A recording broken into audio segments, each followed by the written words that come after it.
आपको बचाने के लिए, आपके परिवार को बचाने के लिए पूरे देश में संपूर्ण लॉकडाउन होने जा रहा है।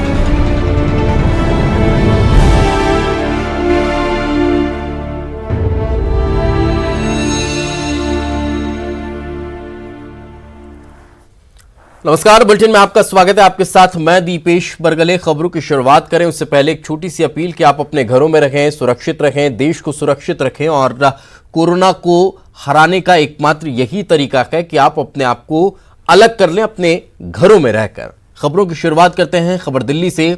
कोरोना पर मंत्री समूह की बैठक, रक्षा मंत्री राजनाथ सिंह के आवास पर यह बैठक का चल रही है। बैठक में गृह मंत्री अमित शाह मौजूद हैं, प्रकाश जावड़ेकर और स्मृति ईरानी भी शामिल हो रही है। कोरोना को लेकर केंद्र की तैयारियों पर चर्चा चल रही है। तो ये बड़ी खबर हम आपको बता रहे हैं। कोरोना से किस तरह से पूरे देश को बचाना है, अभी तक क्या क्या कदम किस किस स्तर पर उठाए गए हैं, उन तमाम जानकारियों के साथ की समीक्षा बैठक भी चल रही है और आगामी रणनीति को लेकर, आगे की स्ट्रेटजी को लेकर भी काम हो रहा है। तो ये बड़ी खबर हम आपको बता रहे हैं कि कोरोना को लेकर अब जो स्थितियां हैं वो किस तरह की हैं, कैसे इससे और बचा जा सकता है, क्या उपाय हो सकते हैं, उसको लेकर ये मंत्री स्तरीय बैठक चल रही है। गृह मंत्री अमित शाह मौजूद हैं, रक्षा मंत्री इस बैठक में मौजूद हैं, स्मृति ईरानी इस बैठक में शिरकत करने के लिए पहुंची हुई है और तमाम मंत्रियों के बीच कोरोना को लेकर चर्चा चल रही है।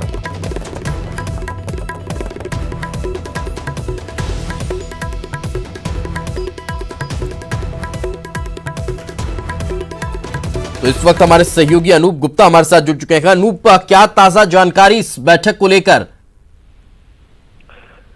देखिए, बता दूं कि कोरोना महामारी को लेकर के राजनाथ सिंह रक्षा मंत्री के घर पे ग्रुप ऑफ मिनिस्टर्स की बैठक चल रही है। प्रधानमंत्री नरेंद्र मोदी ने ग्रुप ऑफ मिनिस्टर बनाई थी इसको लेकर के। केंद्र सरकार की क्या तैयारियां हैं, क्योंकि लगातार राज्य सरकारों के साथ केंद्र सरकार का समन्वय लगातार बना हुआ है। ऐसे में ये हर 1 या 2 दिनों में ये बैठक लगातार हो रही है। इसमें समीक्षा की जा रही है कि तैयारियां किस तरह से है, किस तरह से और आगे जो है वो प्रिपरेशन करना है। इस बैठक में राजनाथ सिंह के अलावा गृह मंत्री अमित शाह हैं, इसके अलावा स्मृति ईरानी है, प्रकाश जावड़ेकर हैं, तमाम जो नेता हैं, तमाम जो केंद्रीय मंत्री हैं वो इस बैठक में मौजूद हैं। और इस बैठक का जो मुख्य एजेंडा है वो है कि केंद्र सरकार की क्या तैयारियां हैं, आगे क्या करना है, किस तरह से राज्य सरकार के साथ समन्वय बना करके आगे बढ़ना है।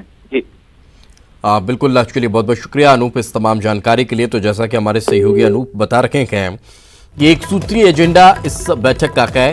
कोरोना से किस तरह से निपटना है, अभी तक किस तरह के कदम उठाए गए हैं, आगे की स्ट्रेटेजी क्या हो, किस तरह से इस महामारी से देशवासियों को बचाया जाए, किस तरह से उन्हें सुरक्षित रखा जाए, अगर कहीं कोई दिक्कत तकलीफ हो रही है तो उसे कैसे दूर किया जाए, उस सब पर मंत्रियों के द्वारा चर्चा की जा रही है।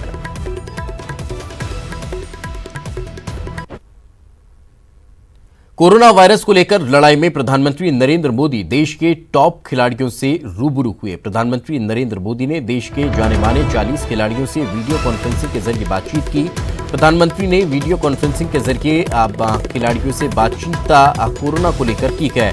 उनसे जुड़ने वाले खिलाड़ियों में शतरंज के 5 बार के विश्व चैंपियन विश्वनाथ आनंद, 6 बार की विश्व champion boxer Mary Kom, badminton की विश्व चैंपियन पीवी सिंधु, साइना नेहवाल, पहलवान बजरंग, योगेश्वर दत्त, कई टेबल टेनिस खिलाड़ी, सचिन तेंदुलकर, युवराज सिंह जैसे खिलाड़ी इस जो वीडियो कॉन्फ्रेंसिंग थी उसमें शामिल रहे हैं।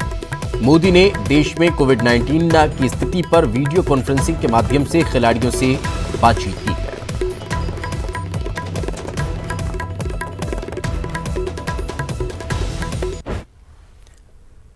आगे बढ़ते हैं, खबर इंदौर से। डीजीपी विवेक जौहरी इंदौर पहुंचे हैं। डीजीपी के दौरे को गोपनीय रखा गया है। हालातों का जायजा लेने के लिए वे इंदौर पहुंचे हुए हैं।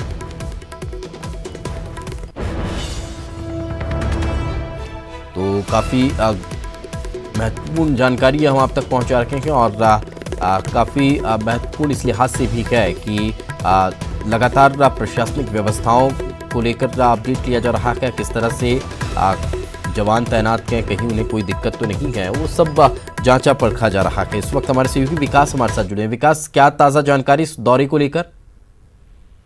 जी बिल्कुल, जिस प्रकार से जानकारी मिली है उसके मुताबिक डीजीपी इंदौर पहुंचे हैं और इसके साथ ही जो कि तमाम जो चुनौतियां हैं इंदौर को लेकर के, जिस प्रकार से कोरोना का संक्रमण जो लगातार इंदौर में फैल रहा है, उसकी जो लगातार मरीजों की संख्या बढ़ती जा रही है, इसके साथ ही बड़ी चुनौती है कि कैसे लोगों को तैनात रखा जाए। तो चूंकि पुलिसकर्मी मैदान में तैनात है और सबसे बड़ी बात यह है कि इंदौर के एक थाना प्रभारी को कोरोना पॉजिटिव मिला हुआ है, इसके साथ एक अन्य थाना प्रभारी के भी सैंपल लिए गए हैं।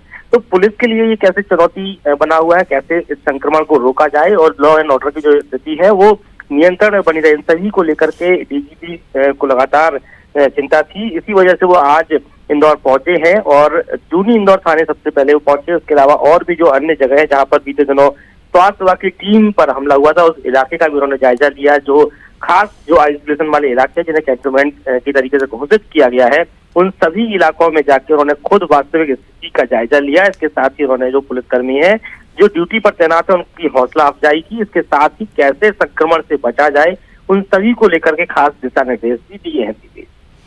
चलिए, बिल्कुल, बहुत बहुत शुक्रिया विकास इस तमाम जानकारी के लिए। तो जैसा कि हमारे सहयोगी विकास बता रहे हैं कि जो व्यवस्थाएं हैं उन व्यवस्थाओं का जायजा लेने और आगे की स्ट्रेटजी को अपने जवानों के साथ शेयर करने के लिए ये दौरा बेहद महत्वपूर्ण माना जा रहा है। और इस दौरे के दौरान कहीं न कहीं जवानों का जो लगातार निरंतर अपनी ड्यूटी पर तैनात हैं उनका हौसला भी बढ़ेगा।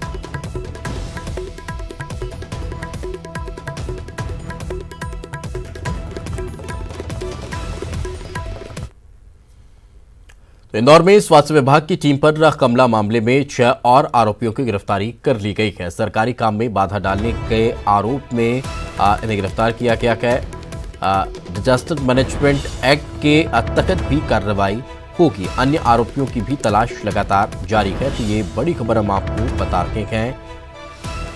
इंदौर में जिस तरह से स्वास्थ्य कर्मियों पर और टीम पर हमला किया गया था, मारपीट उनके साथ की गई थी और उस पूरे मामले को लेकर ये एक बड़ी कार्रवाई देखने को मिली है। लगातार कार्रवाई हो रही है। पहले 4 लोगों की गिरफ्तारी हुई थी, अब 6 लोगों को और गिरफ्तार कर लिया गया है और पूरे मामले में डिजास्टर मैनेजमेंट एक्ट के तहत कार्रवाई की गई है।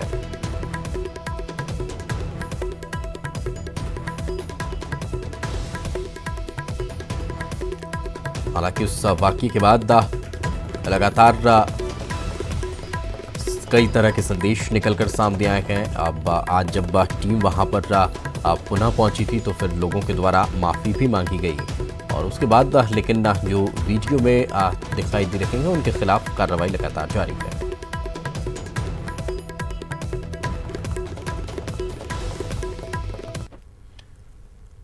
और एक और खबर, रायपुर से स्प्रिट पीने वाले तीसरे युवक की मौत हो गई है। शराब नहीं मिलने के कारण स्प्रिट पी ली थी। तीनों दोस्तों ने मिलकर ये स्प्रिट पी थी। युवक की इलाज के दौरान मौत हो गई है। गोल बाजार पुलिस स्प्रिट देने वाले की तलाश में जुटी हुई है।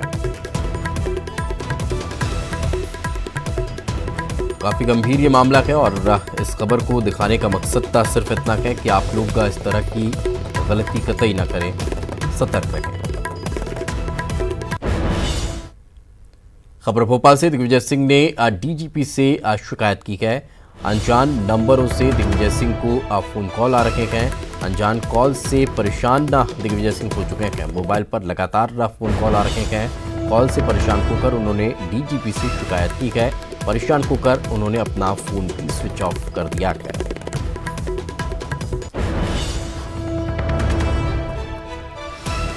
पूर्व मुख्यमंत्री Digvijaya Singh unknown phone call से बेहद परेशान हो चुके हैं और परेशान होते हुए उन्होंने शिकायत डीजीपी से की है और अब पूरे मामले को लेकर जांच की मांग उनके द्वारा की गई है। और ज्यादा जानकारी के साथ हमारे सहयोगी शरद हमारे साथ जुड़ गए हैं। शरद, ये किस तरह के फोन कॉल्स थे जिससे दिग्विजय सिंह इतना परेशान हो गए? बिल्कुल, देखिए, दिग्विजय सिंह को कुछ अननोन कॉल से लगातार पिछले 4 से 5 दिनों से कॉल्स आ रहे हैं और उनमें जो बातें हैं वो अनावश्यक तरीके से उनसे की जा रही हैं। ये जानकारी खुद दिग्विजय सिंह की ओर से सार्वजनिक की गई और उनका ये भी कहना है कि ये कॉल्स 4-5 दिन से आ रहे थे और उन्होंने जो उनके सर्विस प्रोवाइडर हैं उनसे इस बारे में शिकायत भी की, बावजूद इसके जो फोन कॉल्स हैं उनका आना रुका नहीं। एक और खास बात है कि उन्होंने खुद ही अपने मोबाइल की जो स्क्रीनशॉट है वो पब्लिक की है और इस स्क्रीनशॉट पे जो मोबाइल से नंबर दिख रहे हैं उनमें भी साफ दिखता है कि कुछ नंबर तो इंडिया से ही उनको आ रहे हैं और कुछ रसिया जैसे जो विदेशी देश हैं वहां से भी आ रहे हैं। संभवतः ये कॉल्स फेक आईडी के जरिए उनको किए जा रहे होंगे और इसी से परेशान होकर उन्होंने जो मध्य प्रदेश के डीजीपी हैं उनसे लिखित में शिकायत की है और इस शिकायत के साथ ही उन्होंने ये भी कहा है कि मजबूरन उन्हें अपना फोन स्विच ऑफ करना पड़ा है क्योंकि जो कॉल्स हैं वो लगातार उनके मोबाइल पर आ रहे हैं और 1 घंटे के अंदर ही कई बार कॉल्स उनको आ रहे हैं। तो इस तरीके की जो परेशानी है उससे वो पीड़ित हैं एक तरीके से और उन्होंने अपना फोन स्विच ऑफ कर लिया है। तो अपना फोन स्विच ऑफ कर लिया है, साथ की शिकायत उनके द्वारा कर दी गई है। बहुत बहुत शुक्रिया इस तमाम जानकारी के लिए। खबर रायपुर से सीएम भूपेश बघेल ने प्रधानमंत्री नरेंद्र मोदी को पत्र लिखा है। पत्र में प्रधानमंत्री नरेंद्र मोदी से उन्होंने मनरेगा की 1016 करोड़ की राशि रिलीज करने की मांग की है। श्रमिक परिवारों को आर्थिक सहायता इससे मिलेगी, ये उन्होंने पत्र के जरिए प्रधानमंत्री को कहा है। ये बड़ी खबर हम आपको बता रहे हैं। प्रधानमंत्री नरेंद्र मोदी को मुख्यमंत्री भूपेश बघेल के द्वारा पत्र लिखा गया है और इस पत्र के जरिए उन्होंने मनरेगा की राशि देने की मांग की है।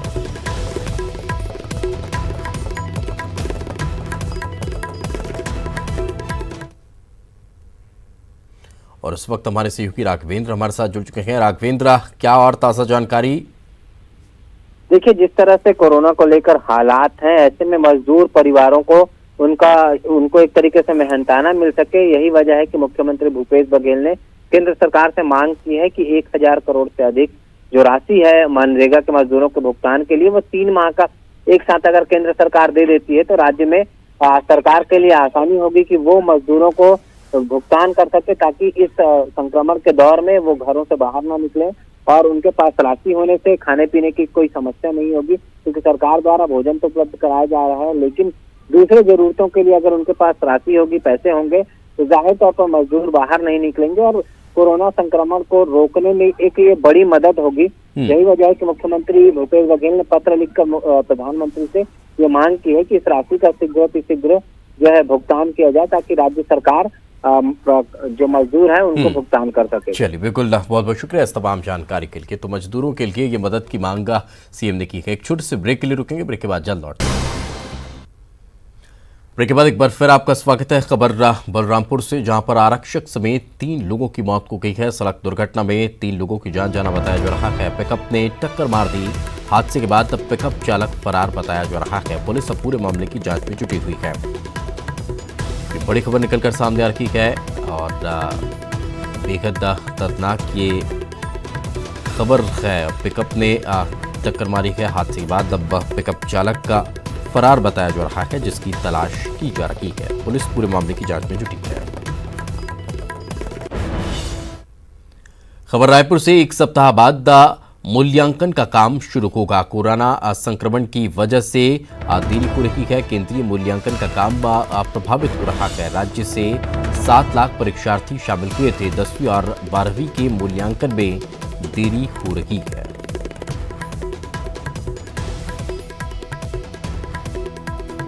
मूल्यांकन के काम में अभी विलंब हो रहा है, उसे जल्द ही शुरू किया जाएगा, ये जानकारी निकलकर सामने आ रही है।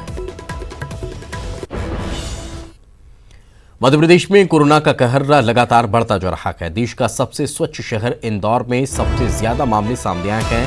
अब तक प्रदेश में कुल 120 लोग कोरोना वायरस से संक्रमित पाए गए हैं, जिसमें से इंदौर में सबसे ज्यादा तकरीबन 89 मरीज सामने आए हैं। इसके अलावा जबलपुर में 8, उज्जैन में 6, भोपाल में 9, शिवपुरी और ग्वालियर के अलावा मुरैना के 2 मरीज सामने आए हैं। खरगोन में 1 मरीज में भी कोरोना वायरस संक्रमित पाया गया है। राज्य में इस महामारी से संक्रमित होने के बाद इलाज के दौरान दम तोड़ने वाले 8 मरीजों में इंदौर के 5, उज्जैन के 2 और खरगोन का एक मरीज शामिल है। राजधानी भोपाल में एक आईएएस अधिकारी की कोरोना रिपोर्ट पॉजिटिव आई है। ये ग्राफिक्स भी आप देख पा रहे हैं। ग्राफिक्स के जरिए भी आप समझ रहे हैं कि अभी तक का कुल मरीज जो है वो 120 हैं और उसमें भोपाल में 9, इंदौर में 89, उज्जैन में 6, खरगोन में 1, मुरैना, ग्वालियर, शिवपुरी में 2, तो जबलपुर में 8 मरीज पॉजिटिव अभी तक पाए गए। मुख्यमंत्री शिवराज सिंह चौहान आज धर्मगुरुओं के साथ चर्चा करने वाले हैं। दोपहर 4 बजे वीडियो कॉन्फ्रेंसिंग के जरिए शिवराज सिंह चौहान बातचीत करेंगे। वहीं शाम 5 बजे CM Shivraj Singh Chouhan NSS, NCC और जन अभियान परिषद के साथ भी बैठक करने वाले हैं। सीएम कोरोना संकट से निपटने को लेकर चर्चा ये करेंगे।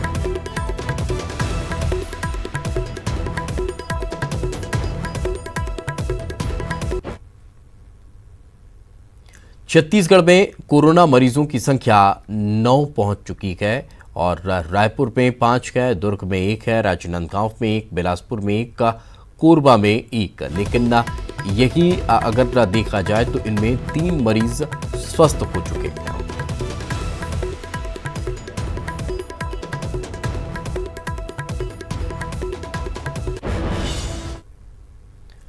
एक बार फिर प्रधानमंत्री नरेंद्र मोदी ने कोरोना को हराने का मंत्र दिया है। प्रधानमंत्री नरेंद्र मोदी ने देशवासियों से अपील की है कि वो 5 अप्रैल रात 9 बजे 9 मिनट तक दिया जलाएं और कोरोना को हराने का संकल्प लें। अप्रैल को रविवार को रात 9 बजे घर की सभी लाइटें बंद करके घर के दरवाजे पर या बालकनी में खड़े रहकर 9 मिनट के लिए मोमबत्ती, दिया, टॉर्च या मोबाइल की फ्लैशलाइट जलाएं। तारीख याद कर लीजिए, भागीदारी को सुनिश्चित कर लीजिए, संकल्प को और मजबूत बना लीजिए, क्योंकि 130 करोड़ की ताकत से हारेगा कोरोना, रोशनी हटाएगी कोरोना का काला अंधेरा। 22 मार्च को जनता कर्फ्यू के दिन कोरोना के कर्मवीरों के लिए ताली बजाकर उनका उत्साह बढ़ाने के बाद अब बारी है कोरोना के अंधेरे को हराने के लिए रोशनी की। पीएम ने देश के 130 करोड़ भारतीयों को एकजुट होकर कोरोना को हराने का संकल्प लेने की अपील की है। 130 करोड़ भारतीय एकजुट होंगे अपने अपने घरों में सोशल डिस्टेंसिंग के सबक के साथ तो यकीनन कोरोना डरेगा, भागेगा। मोमबत्ती, दिया, टॉर्च या मोबाइल की फ्लैशलाइट 5 अप्रैल को रात को 9 बजे 9 मिनट तक जरूर जलाएं और उस समय यदि घर की सभी लाइटें बंद करेंगे, चारों तरफ जब हर व्यक्ति एक एक दिया जलाएगा, तब प्रकाश की उस महाशक्ति का एहसास होगा जिसमें एक ही मकसद से हम सब लड़ रहे हैं, ये उजागर होगा। अब जरा समझिए 5 अप्रैल को रात 9 बजे 9 मिनट वाले संदेश के आखिर मायने क्या हैं? 5 अप्रैल को देशवासी मां भारती का जागरण करें। रविवार रात 9 बजे आपके 9 मिनट चाहता हूँ। दरवाजे या खिड़की के पास दीपक मोमबत्ती जलाएं। रात 9 बजे घर की लाइट बंद कर दें। इस आयोजन में भीड़ ना लगाएं। सोशल डिस्टेंसिंग की लक्ष्मण रेखा को ना लांघें। कोरोना को हराएं, भारत को विजयी बनाएं। कोरोना की चेन तोड़ने का ये रामबाण इलाज है। सोशल डिस्टेंसिंग की लक्ष्मण रेखा को कभी भी लांघना नहीं है। सोशल डिस्टेंसिंग को किसी भी हालत में तोड़ना नहीं है। कोरोना की चेन तोड़ने का यही रामबाण इलाज है। पीएम मोदी ने लॉकडाउन के दौरान सहयोग के लिए भारतवासियों का शुक्रिया कहा और एक बार फिर संदेश दिया, कोरोना को हराना है तो घरों में रहिए, खुद भी सुरक्षित रहिए और देश को भी सुरक्षित रखिए। इस आयोजन के समय किसी को भी कहीं पर भी इकट्ठा नहीं होना है। रास्तों में, गलियों में या मोहल्लों में नहीं जाना है। अब बारी आपकी है, एक बार फिर पीएम मोदी के अपील में साथ निभाने की, दुनिया को दिखाने की कि कोरोना के कहर की इस घड़ी में 130 करोड़ हिंदुस्तानी साथ साथ हैं। Bureau report, news 18 network. तो छत्तीसगढ़ में 1232 संदिग्ध मरीज स्वास्थ्य विभाग की पैनी नजर इन पर गया है और 921 मरीजों की जांच रिपोर्ट नेगेटिव आई है। 302 मरीजों की जांच लगातार जारी है। कुल 9 मरीज अभी पॉजिटिव मिले हैं, इनमें भी 3 स्वस्थ होकर लौट चुके हैं। और इसी के साथ इस बुलेटिन में फिलहाल इतना ही। खबरें लगातार जारी हैं। बस एक और छोटी सी अपील यही है कि अपने घरों में ही रहें, घर वालों को, अपने आप को और देश को सुरक्षित रखें। नमस्कार। आपको बचाने के लिए, आपके परिवार को बचाने के लिए पूरे देश में संपूर्ण लॉकडाउन होने जा रहा है।